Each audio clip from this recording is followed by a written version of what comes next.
আসসালামু আলাইকুম বন্ধুরা, welcome back to my channel Nasma kitchen. আজকে আমি আপনাদের সাথে শেয়ার করব খুব সহজেই ছোলা বুট ভুনা রান্নার রেসিপি। আশা করি সবার ভালো লাগবে। আর ভালো লাগলে অবশ্যই চ্যানেলটি সাবস্ক্রাইব করে পাশে থাকা বেল আইকনটি বাজিয়ে দিন। এইখানে আমি 1 কেজি ছোলা বুট নিয়েছি আর রাতের বেলায় ভিজিয়ে রাখছিলাম। ভিজে দেখুন কতটা ফুলে গেছে। এরপর একটা প্রেসার কুকারে দিয়ে দিব ছোলা বুটগুলো।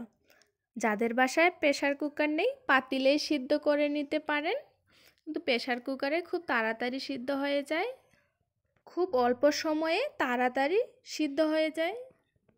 পাতিলে সিদ্ধ করতে অনেকটা সময় লাগে।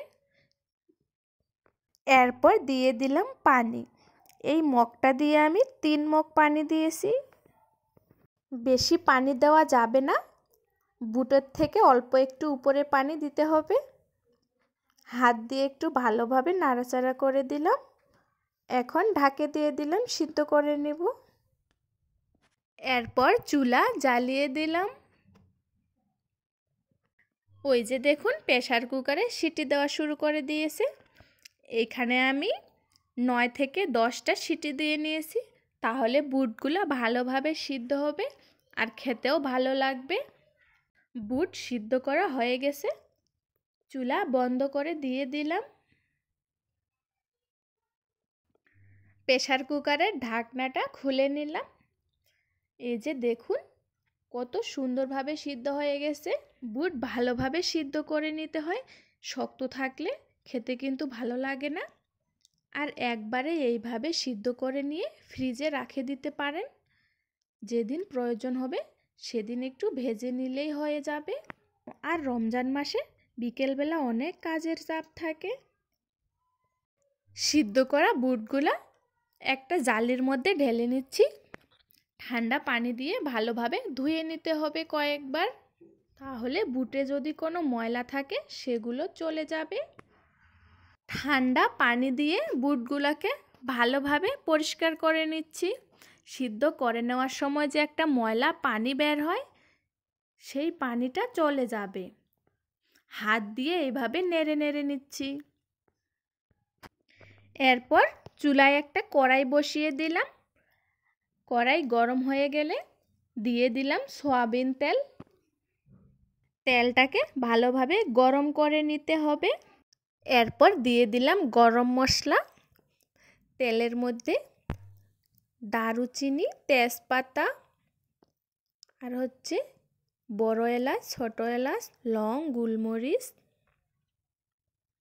এরপর দিয়ে দিলাম পেঁয়াজ আর রসুন কুচি। আমার চ্যানেলে নতুন যদি কোনো বন্ধু আসে থাকেন তাহলে চ্যানেলটি সাবস্ক্রাইব করে পাশে থাকা বেল আইকনটি বাজিয়ে দিন। লাইক, কমেন্ট অ্যান্ড শেয়ার করতেও একদম ভুলবেন না। আর যারা যারা আমার পাশেই আছেন তাদের অসংখ্য ধন্যবাদ। পেঁয়াজ লাল করে ভেজে নিতে হবে। লাল করে ভেজে নেওয়া হয়ে গেছে। এখন আমি দিয়ে দিলাম ছোলা বুট। এরপর দিয়ে দিলাম লবণ আর হলুদ গুঁড়ো। এরপর দিয়ে দিলাম মরিচ বাটা আর আদা বাটা। এটা আমি শুকনা মরিচ নিয়েছি, বাটনায় বেটে নিয়েছি। সব মশলা একখানে ভালোভাবে মিশিয়ে নিচ্ছি। এই রমজান মাসে আল্লাহ আমাদের খাবারের কোনো হিসাব নেবে না। আর এই রমজান মাসে খাওয়ার কোনো হিসাবও নাই। অনেক রকমের খাবার, আর যত ধরনের খাবারই থাকুক না কেন, এই ছোলা বুট ছাড়া ইফতারি কিন্তু একেবারে অসম্পূর্ণ।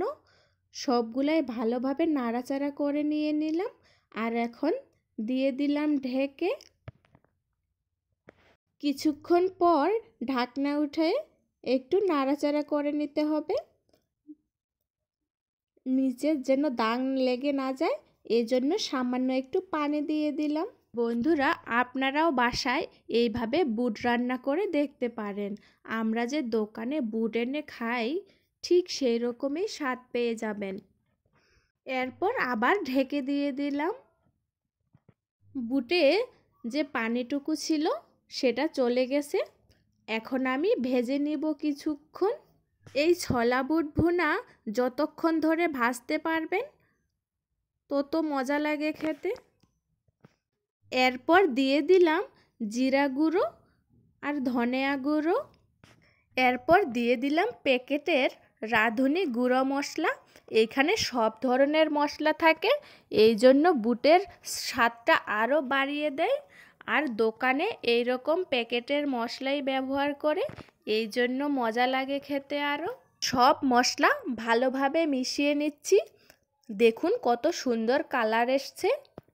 বুট রান্না প্রায় শেষের দিকে। এখন আমি আপনাদের সাথে একটা সিক্রেট টিপস শেয়ার করব। সেটা হচ্ছে বেসন। এখন আমি বেসন দিয়ে দিলাম। আর এই বেসনটা দেওয়াতেই বুটের স্বাদটা কিন্তু দ্বিগুণ বাড়িয়ে দেয়। দোকানের মামারা এই বেসনই ব্যবহার করে, এই জন্য দোকানের বুট ভুনা খেতে মজা লাগে। সবগুলাই ভালোভাবে মিশিয়ে নিতে হবে। ছোলা বুট রান্না করা হয়ে গেছে।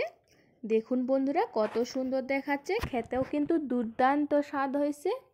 আপনারাও অবশ্যই বাসায় ট্রাই করে দেখবেন।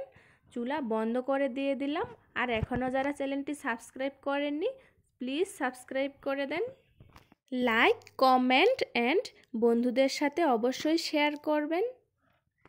আজ এখানেই শেষ করলাম। পরবর্তীতে আবার দেখা হবে নতুন কোনো রান্নার রেসিপি নিয়ে। ততক্ষণে সবাই ভালো থাকবেন, সুস্থ থাকবেন। আল্লাহ হাফেজ। আসসালামু আলাইকুম।